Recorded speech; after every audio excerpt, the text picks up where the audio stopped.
Nancy Mace, a Republican Congresswoman from South Carolina who desperately tries to pitch herself as a cool and reasonable Republican, a defender of women's rights, and an outspoken critic of her own party's strict abortion aspirations, has now formally endorsed Donald Trump for the presidency, a man who brags all the time about stripping federal abortion protections from women, and a man who was recently found by a court of law to have sexually abused and defamed a woman. But before we unpack all that, if you end up liking this video and you want to support the channel, please be sure to hit the like, subscribe, and alert buttons before you go. I'd greatly appreciate it. All right, friends, we have several clips to look at in this video, but I want to start actually with two screenshots from Aaron Rupar on Twitter. He says, shot and chaser. The shot is from 2021. Nancy Mace, a former Trump supporter, says following last week's riot, quote, "Every accomplishment that the president has ever had over the past 4 years has been wiped out." Remember that quote? It is relevant. The chaser, he says, is today Nancy Mace is officially endorsing Donald J. Trump for the presidency, right? A clear contrast. I thought his record was wiped out. Well, she's going to embarrass herself in an interview on the Fox Propaganda Network. Now, she won't note the embarrassment, right? I mean, because it's an echo chamber and Fox won't challenge her. It's Sandra Smith, I believe, who's doing the interviewing. So she's not exactly facing a tough interviewer. But to the rest of us who have a memory, who have seen and can go back and reread and rewatch all of the things that Nancy Mace has said about Donald Trump and her inconsistencies, this is incredibly embarrassing. So let's play some of these clips and we'll unpack them together. Nancy Mace joins us now. Well, I mean, when you say it out loud, you think, well, why not? Why aren't you supporting Nikki Haley in the race? Well, Nikki Haley was a great governor for South Carolina. She's run a great race. And look, when she jumped in, I told the people not to underestimate her. And she's the last opponent standing today. But I also have an obligation to listen to my voters in my district, to listen to the state of South Carolina. And they're saying what? Overwhelmingly, they are with Donald Trump. We've had 4 years of weakness in the White House. They don't want 4 more years of weakness in the White House under Joe Biden. They want 4 more years of strength. They want 4 more years of peace, prosperity, and patriotism. That's going to be Donald Trump in South Carolina. And there's no reason why this race should continue on to South Carolina after tomorrow. We need to have it a one-on-one race between Donald Trump and Joe Biden. Wow, that is fascinating. Had she been closer in the polls to Donald Trump, or even now, heading into New Hampshire ahead of South Carolina, would you be thinking differently about your support? Well, I think she's run a terrific race, but I've been listening to voters for months and weeks now, and he's getting stronger and stronger. People want the primary to be over, and they want us to move forward because there's a lot at stake for our children and for our nation, even for our allies around the world. Our country and our world is less safe because we have a weak president in the White House, and we had a stronger economy under Trump. Everything was better under Trump by every measurement, every barometer, and that is what I hear day in and day out from the voters in South Carolina. Really? So a couple of things. There was a lot to unpack there. We're going to definitely follow up on by every barometer, everything was better under Donald Trump, including the economy. We'll definitely come back to that. But just a couple of things. So Nikki Haley, who is the last person standing against Trump in the primary because Ron DeSantis dropped out officially yesterday, I believe. So it was over the weekend. She was a governor of South Carolina, Nancy Mace's state, right? And what's interesting is the logic that Nancy Mace employs. She says, listen, I like Nikki Haley. She was a great governor, but the people of South Carolina say they want Trump. Well, they've said they wanted Trump from the beginning, right? So why now? If it's really a function of the fact that you are an elected representative and you need to reflect the will and wishes of your voters, fine. But then shouldn't you have endorsed Trump from the beginning? What's changed between now and then? Has the preference for Trump or the temperature for Trump in South Carolina changed that radically over the past couple of weeks? No, of course not, right? She's just lying. She either thought that perhaps at Trump, perhaps she could negotiate for his endorsement. There were rumors that Nancy Mace was being considered for his vice presidency. Perhaps she thought that, he would be, convicted, or there would be a greater chance of conviction or something like that. There was either a political calculus or perhaps even principle. Perhaps it was a rare moment of principle where Nancy Mace was like, well, I just don't think that Donald Trump should be president, so I'm going to withhold my endorsement. But now she's appealing to what her voters want, or her voters wanted Trump from the beginning, so it's clearly not that. Then this last part in the clip where she says, listen, by every barometer, Trump was the better president. That's not true. We've talked about it. It's one of the primary theses of this channel.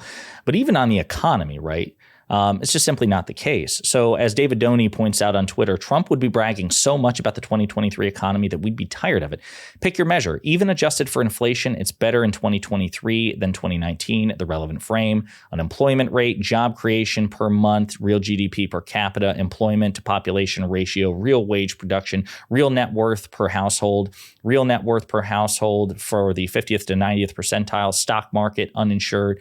Again and again, Trump's 2019 annual average, Biden's 2023 annual average.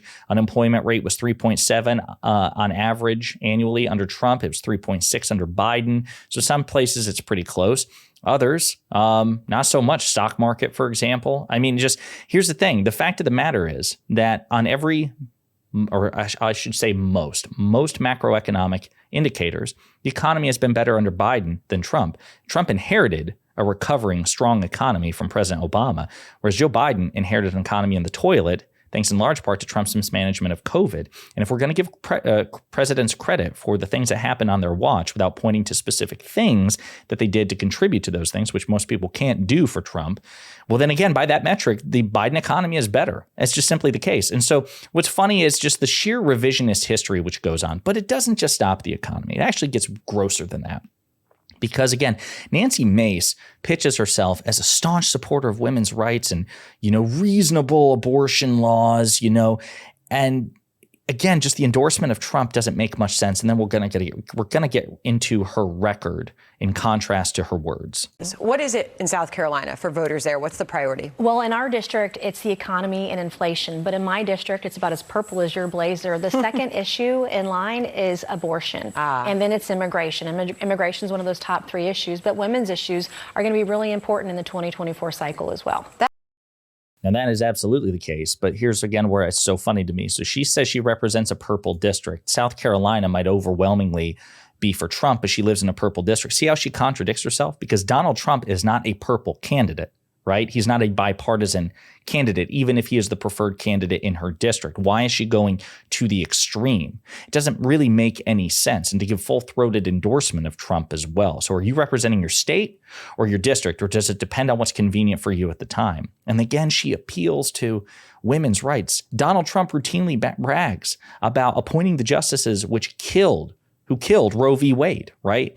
And opened the floodgates to very restrictive abortion legislation. As the Navigator points out, 3 in 5 Americans support a federal law guaranteeing the right to an abortion, and an even greater share oppose a national ban. 2 in 3 Americans oppose a nationwide ban. Donald Trump has signaled that he is open to a federal ban.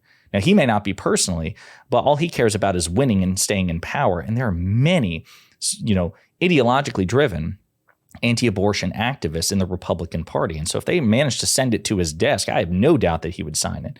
And as an activist points out here on Twitter, Nancy Mace can't have it both ways. She co-authored South Carolina's original fetal heartbeat abortion ban.